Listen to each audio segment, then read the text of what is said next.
Hoda Kotb signed off the Today Show Friday morning for the last time. I had the honor to fly to New York City and sit down with her once more. We reflected back on her incredible journey, and she told me what's next.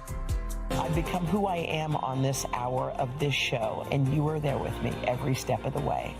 So as I sit here today, in my final moments on this final day in this chapter of my career, I want to say thank you from the bottom of my very full heart for the ride of a lifetime. I love you. Are you feeling the love that is coming from all over the world for you right now? Well, I'm feeling it right now. I'm looking at you. I remember seeing like something unique, sparkly, something different, something you have that no one else has. And I thought to myself, wow, that guy, who's this guy? Who's this guy? I'm looking at you now, and I see a man who has stepped into who he is, and I'm so over the moon for you. You guys, this is how we started. We were going to have an unassuming 15-minute conversation, and it turned into a cry fest. I realized that it was time for me to turn the page at 60 and to try something new. What was that sign that you knew you did it right? It's sort of like a friend told me, when you know, you know. And the minute I decided in my head, people jumped in front of me in my path. We had Chris Martin on a couple of days later, and he goes, after our 12th album, we're stopping our group. I go, Coldplay? I go, why? He goes, when you know, you know. Of all your 17 years, what's the one interview, the one backstage moment we never saw? What's that one moment that you will never forget? I have two moments, and neither of them are on air, weirdly. For me and Jenna, it's in the makeup room before. Oh, I've been in those wild parties. Know. I've been in those wild parties. They can be wild and out of control, or they can be Kleenex filled.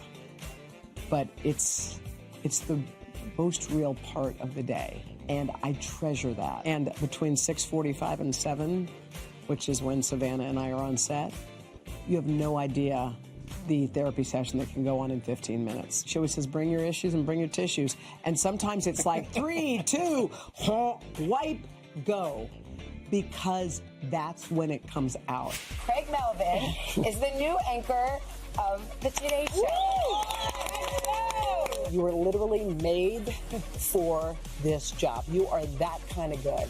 The look you gave him when he announced that he was taking over for you, it was like there was this pride in you.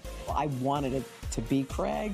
So I am so proud of him. And I said, don't try to be anybody who came before you. Are you going to watch the show the first week? Because I feel like I would have to maybe take a moment off, take a break. I love Jenna so deeply and dearly, and I want to witness her success because she's going to kill it. I want to watch her because it's like, I hate to say it's like watching your kid, but it kind of is. What's on your bucket list with your girls that you couldn't do because you did have this responsibility? What's on my bucket list is making the eggs, is having the coffee, is holding their hands, walking Haley and Hope to school. Those kind of very basic things. Most days are Wednesdays, just a regular day. Yeah. So I want my Wednesdays to be fantastic. What do you want your daughters to know about this moment? I want them to know that they are the most important part of my life. They ride front seat. Nothing else gets this seat. Career doesn't get this seat. Time doesn't get this seat. They get this seat. But could we see another sister for Haley and Hope? You know what I say about life and things like that? Like, I think it's sort of in God's hands.